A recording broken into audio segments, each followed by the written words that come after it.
Hello, everyone hopping on. We are waiting for some more people to join. They're coming in every second. So we'll just give folks a few more minutes to hop on and we'll get started.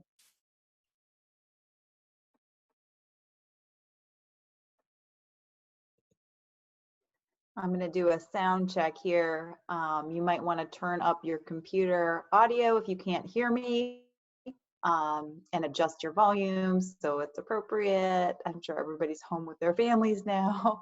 Everybody's welcome to join. All right. Well, before I dive into Census, I just wanted to just take a minute to thank everybody for joining us and to thank our team for calling and inviting all of our volunteers to hop on the line and learn about what we can do now. I know this moment is really difficult and frightening, and of course the safety of our volunteers, our community members, and the public health right now are absolutely our priorities. But we want to take some comfort in the fact that we are all in this together, and our team here at You Can Vote is very able to adapt quickly to change. Hello, we've been dealing with the North Carolina General Assembly and changing election laws for the past 6 years, so we're going to have to adapt very quickly this year, and we are already doing so. We're working with other democracy groups towards an online voter registration option that hopefully will be available this year, which will be very exciting. We'll still have to point people to that, and we'll need your help. And we're working on easy access and redesign of the absentee ballot process and absentee ballots, making sure that they're super easy to read and get literacy experts involved. In these challenging times, there's a lot of opportunity for positive changes that can expand the franchise for good, and we're just trying to lean into those. But regardless, we're going to need you to stay involved from home as you are able to, and stay ready to help our neighbors learn the new rules for this year's election, learn what's on the ballot, complete the census, and cast their ballots this year. That's what we know for sure. So before I dive into Census, I'll just give you a few tips on what you can do. Watch your email and check your promotions folder. We'll still be sending our weekly email blast out. It typically lands on Wednesdays, but tomorrow you'll get an email summarizing up everything that we talked about tonight with tools for action and a video of this webinar. We're going to have a lot more webinars like this and e-learning options to keep people engaged and learning about what's on the ballot, mechanics of voting, and effective volunteerism in the digital space over the next few months. Also, we're asking everybody to make a list of people in your world, in your network, that you will personally reach out to via phone or video chat once a month now until November to provide up-to-date information and make sure everybody's prepared for census all the way to voting. And we'll give you a sort of a draft sheet where you can start, putting down your names and phone numbers of people that you're going to make sure have the information this year. We're also looking for volunteers who have technical skills in e-learning, in video and social media and graphic animation, coding and other skills. We need your help. You can message Juan at youcanvote.org for our sign-up list, and she'll pop that in the message box too. We're also thinking ahead to poll workers. We're going to need many lower risk people to commit to being poll workers for early voting and election day. I think they're going to have to spread out all of the voting options, increased absentee balloting, but there also need to be some in-person voting too. So we want to make sure we're recruiting folks who would be able to do this service during early voting. So think about your schedule. Think about if you or someone in your life or network could provide this critical task to lower the lines, crowds, and risk. And of course, visit our You Can Vote Gone Digital for the latest on our learnings and remote volunteer opportunities as we move forward into this new phase. So tips for our webinar. Like I said, we'll be sharing all this content to your emails, and be sure to have your audio and your screen open because I'm going to share my screen here in a second. Everybody's muted. Like I said, if you have a technical question, use the Q&A feature on the toolbar on the bottom of your screen so you can ask questions. And this is information that's going to be important for making sure everyone gets counted this year. We'll do a few polling questions throughout the webinar to check your engagement. So, and to try to keep this interactive, like we're testing this out with large groups of people online. So please answer the questions quickly when the poll questions pop up. We're going to test that out too. So without further ado, I am going to share my screen with y'all. And we can get started talking census. All right, let me make this present. Okay. So we have, in addition to a pandemic, we have a major election and a census this year. And where the motto of the census is counting everyone once in the right place. And these are the critical websites that you need to know so you can go take the census and if you have any questions, and we'll send this out as well. So the census happens every 10 years. The federal government conducts a population count of everyone who is living and residing in the United States. You do not need to be a US citizen to complete the census questionnaire. Everybody counts. And this is one thing that we can say, you know, not everybody's allowed to vote this year, but everybody should be participating in the US Census. The data from the census provides the basis for distributing billions of dollars worth of federal funding annually to our communities right here in North Carolina to support all sorts of vital programs. And I'll kind of go into some little slivers of what this funding means for North Carolina. The data is used, that they collect is used to ensure our public services, funding for schools, for hospitals, for fire departments, planning for new homes, neighborhood improvement services and businesses. It's also used to redraw the boundaries of congressional and state legislative districts. The General Assembly will use this data in 2021 to draw new districts and this will determine how many seats in the House of Representatives we have in North Carolina. And based on all current estimates, we should get at least one additional congressional seat, meaning, you know, by being counted, we get more representation in Washington. So that's really exciting. And the census only collects basic information about the people that live in your household. When you're completing the census, you count everybody who's living in your house as of April 1st, 2020. Everybody, babies, if they were born on April 1st, they get counted in this census because it's funding for the next 10 years up until the 2030 census. There will not be any request for information for Social Security numbers, bank or credit card numbers. They will never ask for money or donations or anything on behalf of a political party. So it's really important for people to know this, and especially people who are vulnerable to scams. And so we want to make sure that people are reassured that, you know, it is funky. They will never ask for any of this personal information. And there has been a lot of attempted scams in the census. So you just have to know, trust your sources, and you can always check the census website if you have any questions. And everybody, if they're going door to door, should have a badge that clearly identifies them as US Census workers. And this is a huge question right now too, is will my information be kept confidential? There are strict laws in place that protects the census respondents' information. I know I did it the other day and I was like, oh man, I have to put my family's, all of my household members' date of birth. And it seems, you know, you're nervous to do that, but it is protected legally. It's against the law for the Census Bureau or any employee to disclose or publish your individual information that identifies individuals. So no law enforcement agency, not DHS, ICE, FBI, or CIA can access or use your personal information at any time. And data will only be used for the statistical purposes that help inform local decisions, including how much federal funding our community receives. So everyone, we're gonna do the poll number one.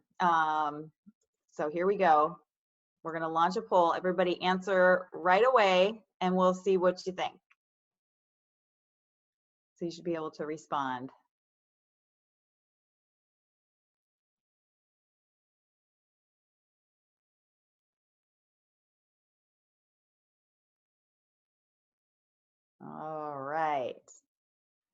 Very excellent.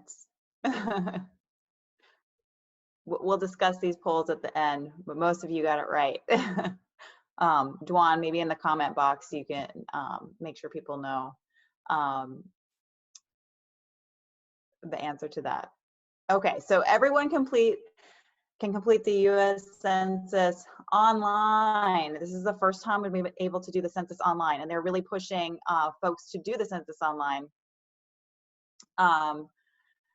And one thing, they're sending out mailers to give you a code to take the census online, but it's not required that you have that code. You can just go online and take it with or without the code. You can also do it by mail. They will be sending mailing packages to people with the census by mail here coming up, and I'll share the timeline, or by telephone. And if you go online or phone, there are multiple languages you can take the census in. And I just want to say that the Census Bureau sent out an urgent press release. An urgent press release. And they said that they are really encouraging people to take census right now and get it over with, so they can have less enumerators going door to door, because that's so much physical contact. And so the more we can do now, and Jen will share how we're going to get involved in getting out the count, the more we can get people to take the census right now, go online, call it in, to return the mail right away when you get it. This will help prevent the number of folks who have to go door to door, which can be dangerous this summer. So there you go. And we'll talk about some of these questions about if it matters to use your cell phone or your home number on the census. It doesn't matter.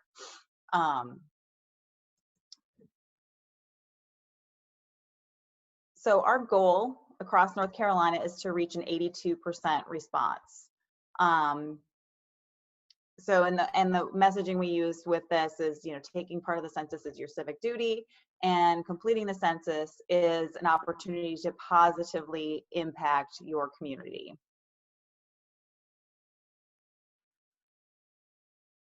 Additional places to check to do the census. Well, there's a lot of things that are shut down now, so that's why we're going to be making these phone calls and reaching out to our networks. Cities like Durham, where I live, they have City Hall on the go, but that is obviously paused right now, where they were going to have folks be able to take the census. Libraries where you can use computers, and places like social services. So this is all sort of in flux, and this is really why we need to do the outreach to educate people on how they can just call it in and get folks to do it that way. It is really fast to take the census. I just did it yesterday, so I could know before the poll, or before this call, and it takes only 10 minutes or less, even less, to take the census. So it's really quick. And so our goal is 82% response, but in the last census, these were the really hard to count communities that had much lower than 82% response rate. So we want to focus our efforts on doing outreach and messaging to make sure our hard to count populations are counted this year. So young children under 5 are the most undercounted. People just kind of forget that you've got these little humans in your house, but they absolutely count, and it funds public schools. So we need to count the babies. People who are highly mobile and move a lot are harder to count. Minorities are harder to count. Non-English speakers are harder to count. Low-income folks, and people who are experiencing homelessness. Also undocumented immigrants, people who don't trust the government, LGBTQ people, people with disabilities, and people living in non-traditional housing. And now the Census Bureau is working on folks who are experiencing homelessness. They've got all the lists of the shelters, the nursing homes, the jails, and all these facilities in each county. And so that will be done. Our work is to make sure everybody else gets counted. There's also materials in English and all sorts of other languages on the census website with guides and how-tos and all sorts of fun stuff. So If you go to 2020census.gov, there are so many tools for your communities if you know places where this needs to be. So some of the examples of how census impacts everything in our communities, when you're talking to folks, housing, education, employment, transportation, healthcare, which is huge right now. It funds healthcare and public health, public policy. Some of the housing examples are emergency shelters grants program, Section 8 housing vouchers, supportive housing for people with disabilities and the elderly, programs to help people transition out of homelessness, and housing opportunities for persons with HIV and AIDS.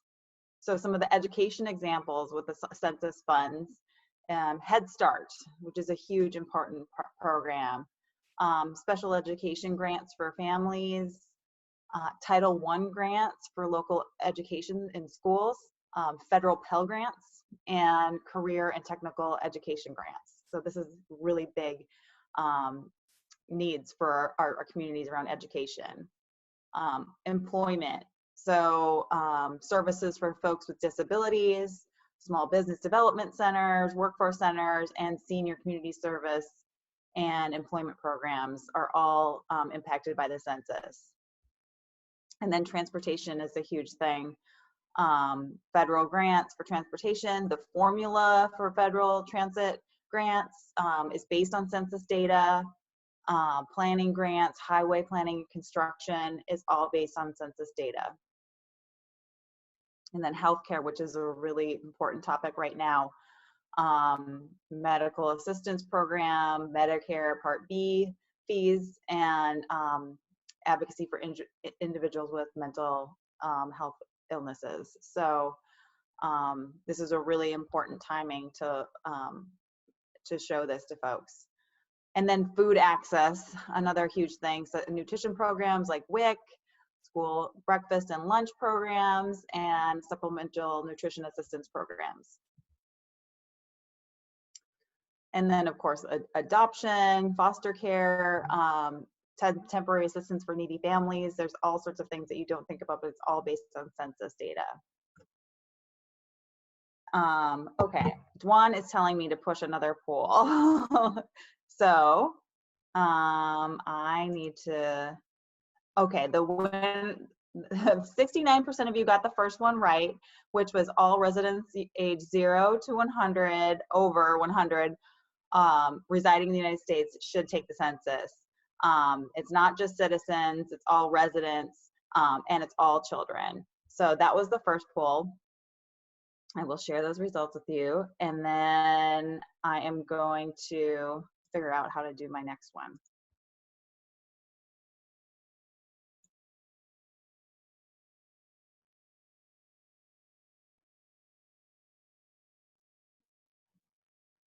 Okay, I'm having a hard time, Dwan, figuring out how to launch another one.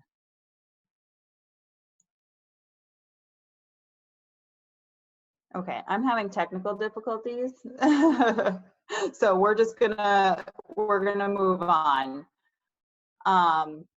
So let's get into the timeline, and this is a little squishy now. They're pushing a few things back based on the crisis happening with the pandemic. So people should have received, I haven't yet, but I already took the census. They should have received their mailers inviting them to take the census online or by phone with their census code.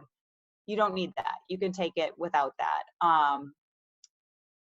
And so that should have all arrived by the 20th. And then anybody who has not gone online and completed the census will receive reminders starting now. And then households that did not receive a paper census form will receive one if they have not gone online to take the census. They'll receive the one they can do physically.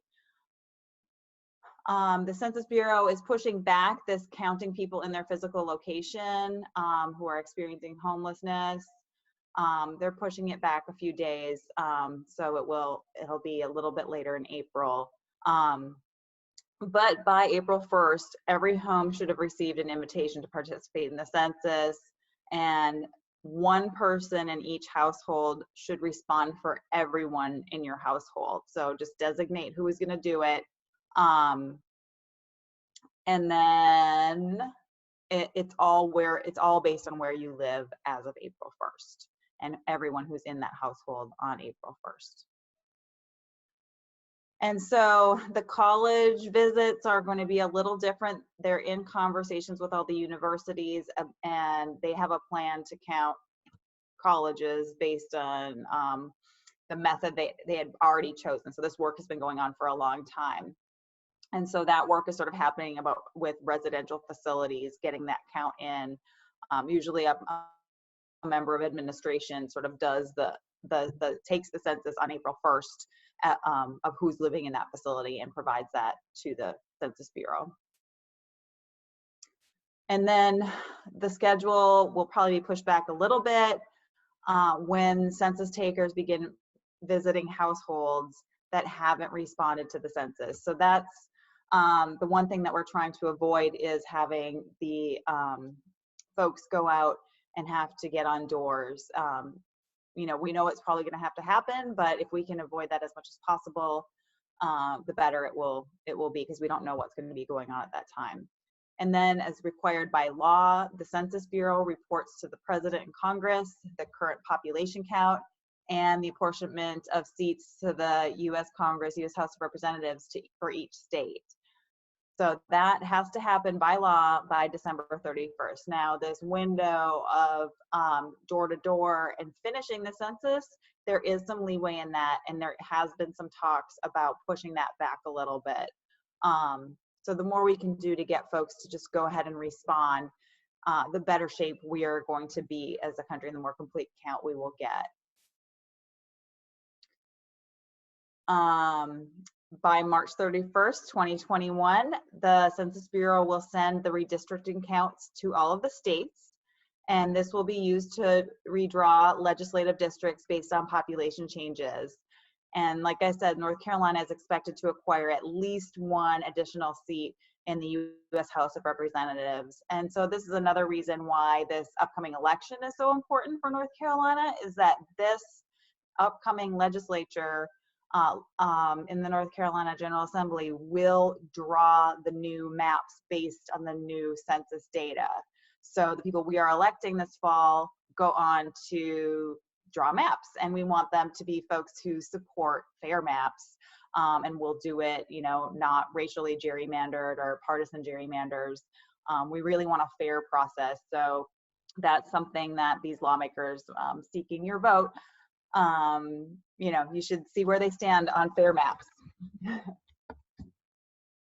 And so this is, I think, my final slide before I hand it over to Jen, who's going to talk about what we're going to do to get at the count. Is, completing the census is extremely critical for our state and for our federal funding, and we are going to need a lot of federal funds at the local level to get over the recession that we are probably already in over the next 10 years to take care of our people. It creates jobs.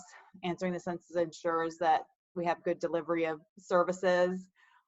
It can save lives, and that's very evident right now. And answering the census is safe and confidential. And obviously there will be people who are nervous right now. And so we will do our best to reassure them that this data is their personal data is confidential, and that this money is used to fund their kids in schools and fund all of the things that we just talked about, and transportation and public housing and food and you name it. So we can do the best we can with explaining and reassuring folks that this is what we need. We need a good count and an accurate count in North Carolina. One example that I like to give, and I know Jen will probably go over this in the script, is $16,000 is basically what one person is worth over a 10-year period. So a family of 5 not counted, if one household is missed, that's close to $100,000 over 10 years that is gone from your local budget. That's huge. So that is why we want everybody to get counted, and to make sure all members of each household are counted in the census, so that we can get the funding we need to take care of our people. Okay, I'm gonna stop sharing my screen and stop talking and hand it over to Jen. And I will share the slides, yes. Okay, hi everybody. This is Jenn Thomas. I'm the Regional Organizing Director for You Can Vote in Wake County, so I know a lot of you Raleigh people. And for the rest of the state, hello. I'm kind of heading up our effort on phone banks for the census. So thank you so much for joining us, and I hope you'll join us again next week when we start our Get Out the Count phone calls from home. So this is a way that you can volunteer from the safety of your own home and help us get that count that we need for all the reasons that Kate was just talking about, for the funding, to get those extra congressional districts. So much depends on this. So we're going to be making some calls. I've got our website up right now to show you, how you can sign up for the calls. And I wanted to take just a second to talk about why you should make calls. There are lots of ways that you can work with us to promote the census. And I would certainly encourage everybody, if you're not already following us on social media, please do that and start sharing some of our census posts. We had, there's a great post today with a really cute baby to make the point that babies count your babies, people. And so definitely it'll be really helpful for you guys to share those and get those out to your networks. But this is the thing. We got to get out of our networks if we're going to really get that count up. And we need to be low tech with this outreach because not everyone has the internet. Not everybody's on Facebook, although I know it feels like that sometimes. And certainly a lot of people who depend on public libraries or public Wi-Fi for their internet, they're having a hard time right now. So telephone outreach right now is the best thing we can do to help spread the word and help those people who maybe thought they were going to go online and do the census to learn about the telephone options, all the other options they have. So that is, I think that's why calls matter more than ever now. And also calls are really effective. Now, we don't know necessarily how effective calls are for the census, but we know they're really effective for voting. And many of you have made our GOTV or Get Out the Vote calls in past election cycles, and we'll be making those again later on this year, because phone calls made by volunteers are the second most effective way to increase turnout that there is. The only thing more effective is face-to-face conversations. And obviously we want to minimize those right now. So a lot of groups who are promoting the census were planning to go door to door or planning to hold big events for this. And those events are getting canceled and that door-to-door outreach is getting canceled. So the phone outreach is even more important because it is the most effective thing we can be doing right now. For Get Out the Vote calls, you can expect to get one new voter for every 36 people you talk to. Again, nothing is more effective than that except for face-to-face conversations. So we are hoping that those numbers carry over, and if we can start making calls to just other folks in our communities and encourage them to fill out the census and respond to the census, that could have a really huge effect and really boost the count here in North Carolina. And volunteers are always better at these calls than call centers with paid people who are paid to make calls, because volunteers are, you guys are just so much more natural. I know you guys don't like getting calls from call centers, nobody does, but you like getting calls from real human beings who live in your area, and your enthusiasm is infectious. So there's, some good that we can spread right now while we're all staying at home, not spreading the coronavirus. So that is why we should do calls. So I hope that you'll come to youcanvote.org/events. We're going to be making calls Monday through Friday next week, all day. We have more late morning, afternoon, and evening shifts. So just pick the day that you want to call. Let's say I'm going to do this Wednesday, and then it'll take you into the sign up page, and you want to pick your region as well as the shift you want. If you're not sure, like if you live in a county that does not obviously fall into one of these, just shoot me an email. My email's at the top of this. It's jennifer@youcanvote.org. And I will help you figure out where your county has been assigned. But we want to really try to call our friends and neighbors. So if you're living in Durham, pick the triangle one. If you're in Charlotte, you got Charlotte. We got the triad in here. So, you know, if you're in Wilmington, pick Eastern North Carolina. And then which call shift you want. These are 3-hour slots, but you do not need to make calls for 3 hours. We know that would be hard. Even an hour will do a lot of good. So if you just want to come on, make calls for an hour or two in one of these slots, if you can do bilingual calls, let us know, and then go ahead and sign up. And that's how we can get you signed up for these.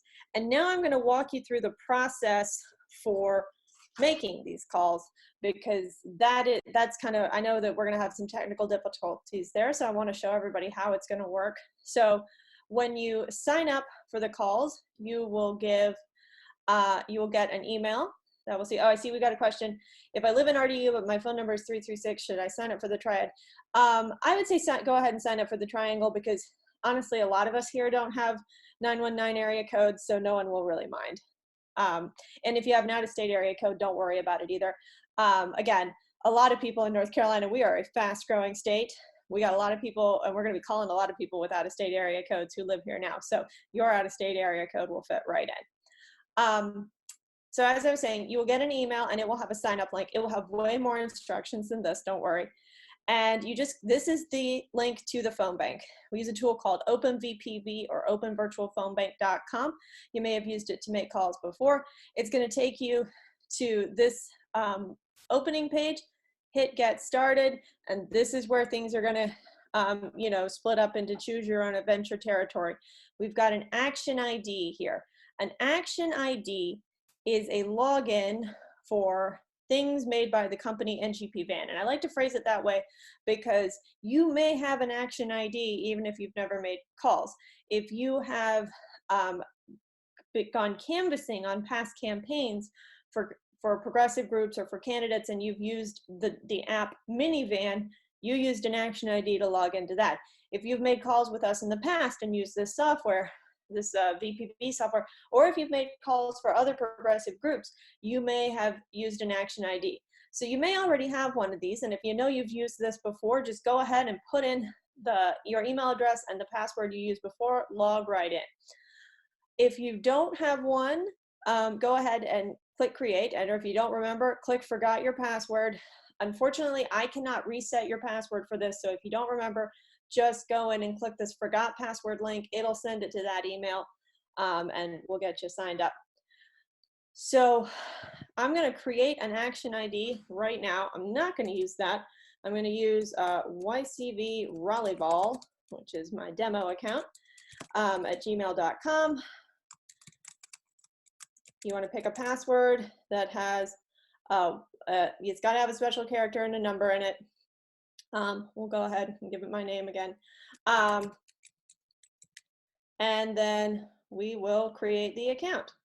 Now you may get an error message that says you already have an action ID, in which case just go back to that original login screen, and you can always go to accounts.ngpvan.com. I will send you this information and then reset your password. So do not worry if you get stuck, but once you set up your account, you can, and if you do get stuck in like some sort of login limbo, go back to the link, click the link again after you've logged in. Now, here we are at the actual script. So in this case, this is a demo phone bank. So this is a test person, but when you are calling it, it is going to be a real person for your first call. So don't think it's practice. This is a real thing, but practice it yourself. Take a moment, look at the information you have about this person, and then go through the script, practice it a few times, figure out where the jumps are, because we've got a lot of if yes, if no, and unfortunately we can't really format this so that those jumps are just right out there and apparent. But this is your first call, so practice it, and then You will dial using your own phone. Um, this is not one of those fancy auto dialers, which is good because auto dialers can't call cell phones. So you'll actually reach a lot more people not using the auto dialer. So again, take a minute and let's look at who we are. Test, test, that's the name of the person we're going to call. There's the phone number. On the left, you will have some information. You will see the county they live in, their city, and the phone number will be up there again. And then over on the right, you will see we will have household members. So now in the test family, everybody has the name test, but normally you'll have different names. And this can be helpful because if you're calling for someone and someone else answers, you can say like, hi, is this test? And they'll say, no, this is test person. And then I can actually click this and boom, now I'm in test person. Test person also lives in Cary and has the same phone number, but you'll see all of their information as well. So this is one way that we can actually talk to everybody or whoever answers the phone. Because remember, this is a household activity that each household only needs to do the census once and only should do the census once. So this will be helpful and you can switch back and forth. Anything that is blue on this page is a link you can click on. And this will be a good way to ensure that we are, we're not losing people because we're calling and not talking to the person we want to talk to. We want to talk to anybody who's, an adult and may be filling out the census for this household. Now, most of the time when you dial, you are not necessarily going to talk to someone. A lot of times it's going to go to the voicemail. A lot of people don't pick up their phone. It's still the most effective thing we got, so we're going to do it. But I know that sometimes it feels like you're not talking to that many people. But trust me, if we all get on there and make some calls, it will add up. But I call test, and I couldn't reach test. So I hit this button, and here are all the ways you can not talk to someone. Not home is the most common. If you get a voicemail, hang up, choose not home. If it rings and rings with no answer, hang up, but not home. If you talk to someone, if it's every so often little kids pick up and like there's no grown up at home, which confuses me, but then just say not home. So most of your calls are going to be not home. We are not leaving messages on this because the studies have shown that messages aren't really effective. It's the conversation that gets people to do things, not the reminder. If just the reminder worked, we would all do robocalls. And that would be great because robocalls are super cheap. But unfortunately, robocalls are ineffective and so are leaving voicemails. It's also just not going to be fun for you to leave the same long voicemail over and over again, because think of how long it would have to be to get all that important census information in there. So just hang up and move on. You will make a lot more calls not leaving voicemails, which means you will have more conversations, which means you will be more effective. So trust us on this.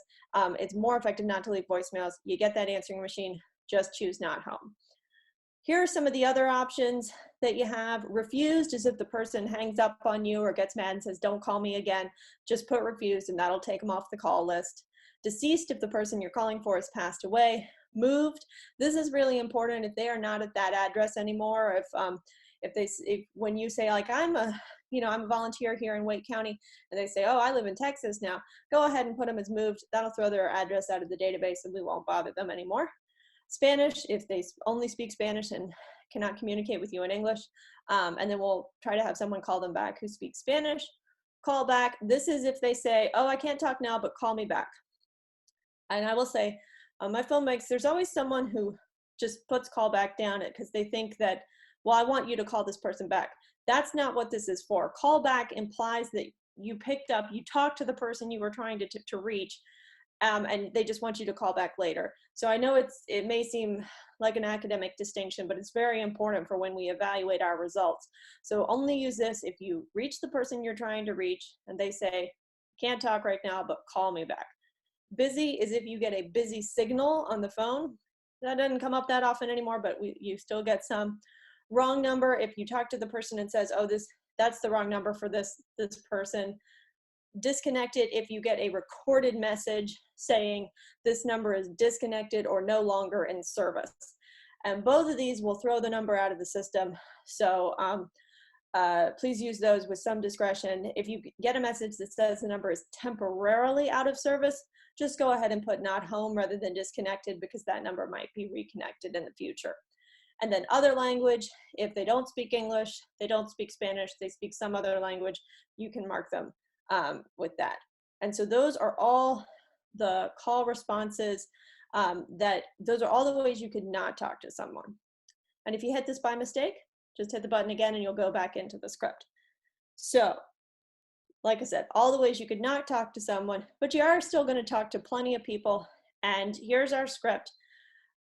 Use this as a guide. Please stick to the structure and to the talking points, but don't worry about reading the script and don't read it like a robot. Try to have a real conversation with these people, because that's what's going to really make this effective. And smile while you dial. People really can hear it on the other side.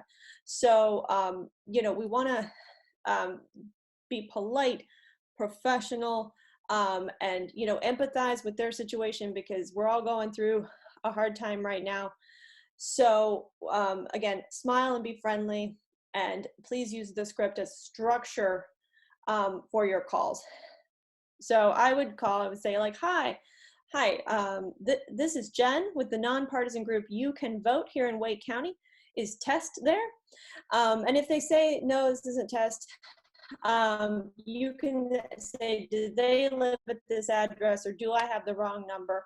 Because again, that wrong number or that moved information, that really helps us out, that keeps our database clean. And remember, this is the same database we're going to use for those GOTV calls in the fall, so we want to keep this this up to date and informed and well informed. But if it is the right person, and if it isn't the right person, just give them this brief message about the census, because everybody can take the census. And if it is the right person, then we're going to move into this section. Hi, how are you? And then respond and empathize to what they say. People are going through something. I know when I was calling a lot of you this week to invite you to this webinar, and we had some great conversations, because we are all going through something right now. And this is a great time to come together as a community, and you are giving people that human connection they need. So really, don't say, how are you? And then they say, oh, I'm not doing too well. Don't just be like, we're calling to make sure you received. Empathize with them, have a little conversation, and then get back on track and say, we're calling to make sure you received your invitation to complete the 2020 census. It is so important. A good census is the first step in making sure North Carolina has access to jobs and safe roads, schools, and healthcare now and in the future. Have you received your census invitation yet? And then we have a pull-down menu. Yes, no, and maybe. So those are, a lot of people, I think, may not have realized that census invitation was the real census, because in the past you got a big questionnaire, and this time it's just a letter. And as Kate said, people are really on edge about scams, so they may not have thought it was the real thing. So people are like, I don't think so. Or if they say they threw it away, you can put maybe for that one. And if they say yes, and I already did it, that's great. But we want to then move on and say, if they don't know if they received it, or if they know that they haven't gotten it, you can still go online to my2020census.gov or call and take it. It only takes about 10 minutes, and it's available in 13 languages. And then you want to go on down to the internet question. So if they have gotten it, you want to go to this internet question. And if they haven't gotten it, you still want to go to the internet question, because everybody can take the census. You don't need your invitation yet. So say, do you have access to the internet at home? And then if they don't, we want to give them the phone number so they can complete it by phone. And like I said, there are people who depend on public internet who are probably struggling right now. So this is going to be great that we can give them this phone number. And then if they do, we want to say, okay, can you go online, or can you call, if we gave them the phone number, to complete the census right now? And then we've got another pull down menu. Yes, they can complete now. Maybe later. Like I don't know, I'll try, or I'll do it, but I got to do it later. No needs other method, and then refuses to commit. So if they can't do it online or by phone, that's different from no, I refuse to do the census. So we want to keep track of those things. I know it's kind of hard because we're used to questions that go yes, no, maybe, but here we've kind of got two paths for no, and they're both important. So if they will do it later, pretend this is a get out the vote call and have them make a plan. Say, when do you think you'll get around to it? When are you going to do it? How are you going to do it? Help them make a plan. We know that if you make a plan, you're more likely to do something.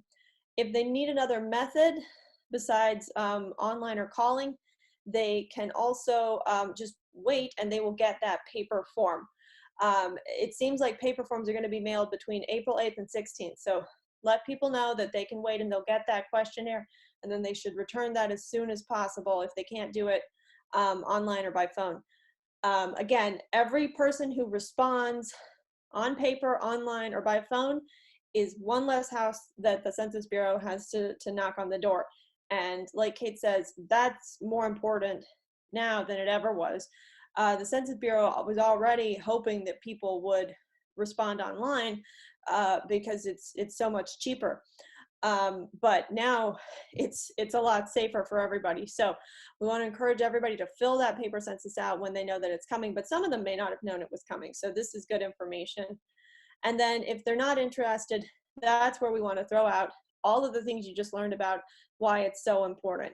For every family of 5 not counted, our community loses $100,000 in local funding for schools, public health, and more.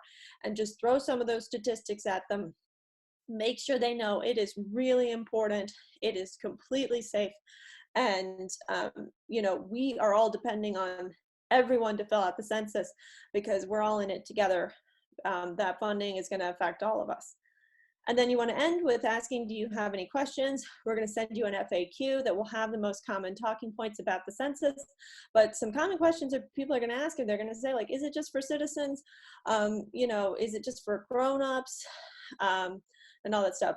Do we stay on the call until someone gets online to fill out the census? No, you don't have to stay on to do it. Just get that commitment that they will do it, and make sure they know, you know, about my2020census.gov. That is the fill out site, and then 2020census.gov is the information site. So some people are going to ask you some questions you don't know the answer to. Don't make up information. Just send them to 2020census.gov. It has a fantastic you know, information section. It's got all of these wonderful videos in so many different languages. So really it's a great resource, and we should all use that. And so that's the call. Like I said, use this framework, stick to these talking points, but make it your own. Have a real conversation, because that's what's going to make it effective. And then we can, once you're done with that, the save and next call button at the bottom of the screen will light up. It's not lit up right now. Why is that? Because I haven't put in any information. This setup will not let you move forward until you input the information. And since this is our demo account, so I can go in and put in some information. So test has received the census. And in fact, test has already filled out the census. And if that's the case, I would just put yes, complete now. Because if someone's already done it, that's as good as a commitment. So we're going to put that, and here it is. I've got the save next call button. So I'm going to hit that, and hey, I made my first call. So you get a little bit of a reward, and in fact, that was the end. So if we finish the list, you'll get to this little trophy. Pat yourself on the back.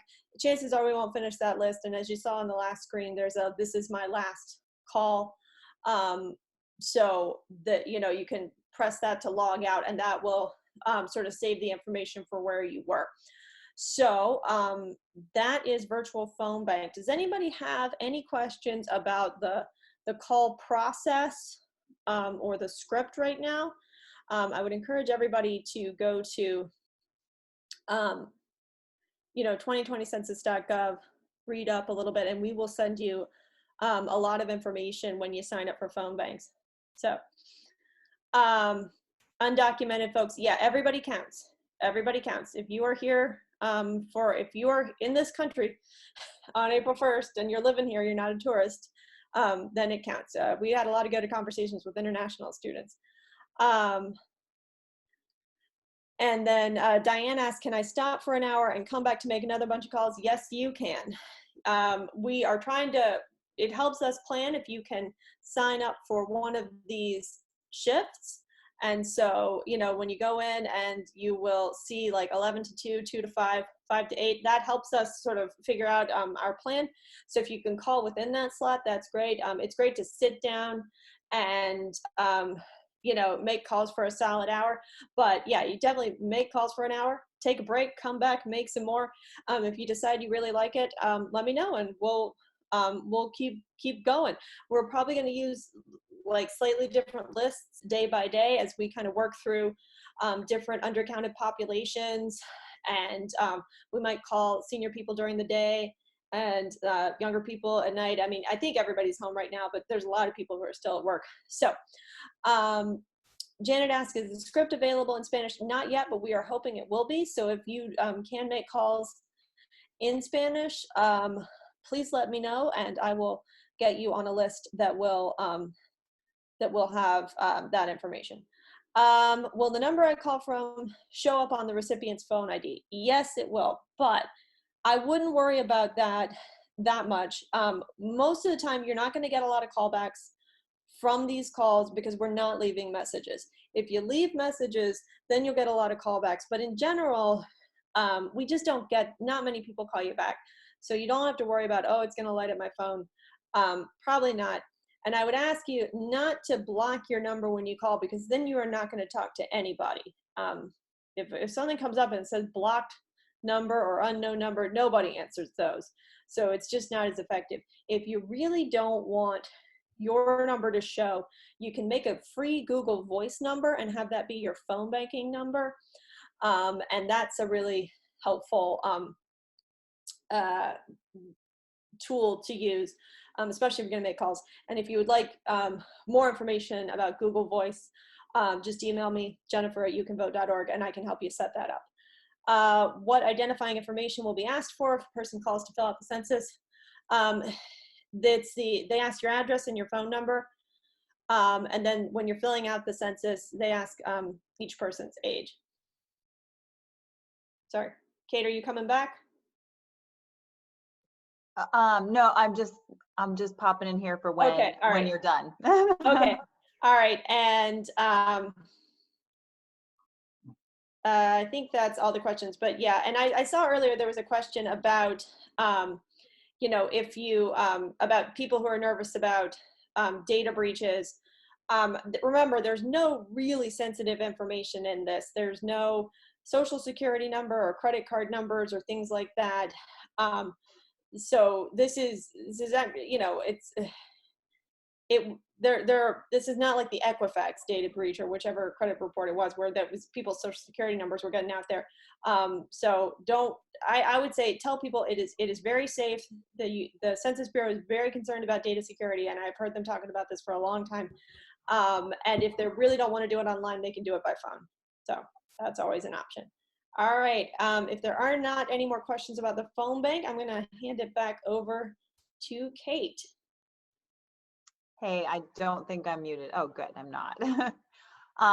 So just so you know, we are sending this all to you. So you have tools at your fingertips to make calls. And, you know, this is another way that we can be involved and be connected and be together and do something for a common, you know, civic involvement right now. And everything we do now will lead us, like Jen said, this will help us with the list for the fall for Get Out the Vote. This will help connect us with our community members. You might talk to somebody that has a question about what's safe to do and where, if somebody can deliver them groceries or things like that. So take notes.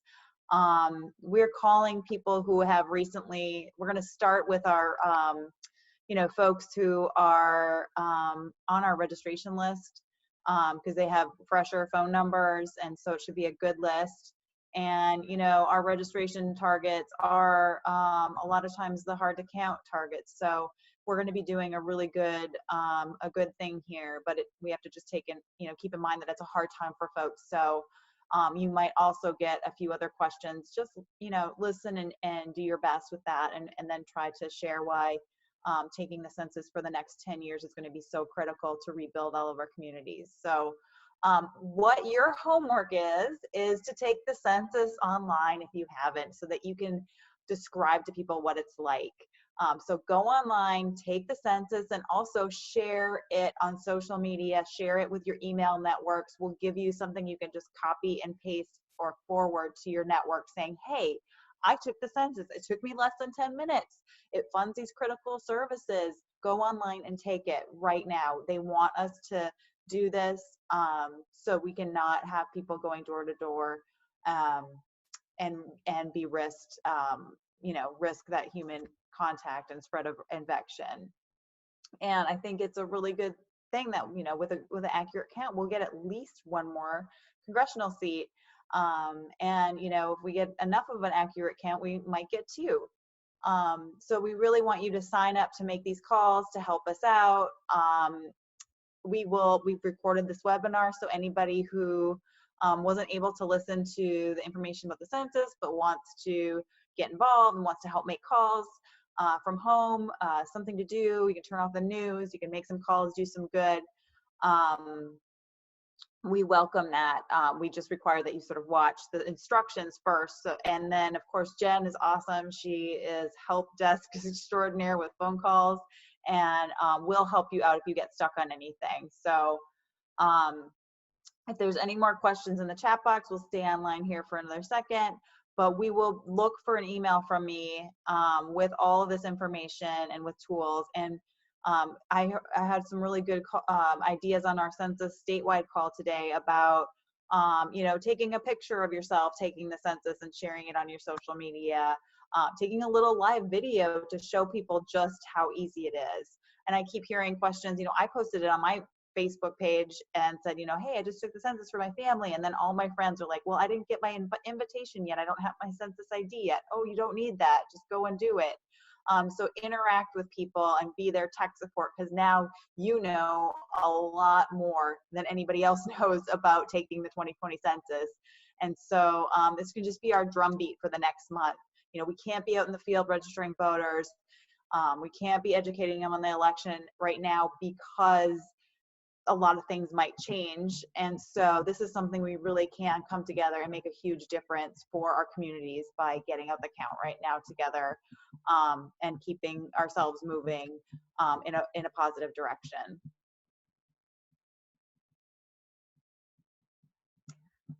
All right, thank you so much. I love the little notes from everybody. I wish I could see you all and all your lovely faces, but we're trying it. We had to go for a larger webinar now that we are going to be doing a lot of stuff online. So look for other opportunities to come and learn and get involved, and take care of yourselves. You're in all of our hearts right now, everybody across the world. So we're all in this together. Good night, y'all.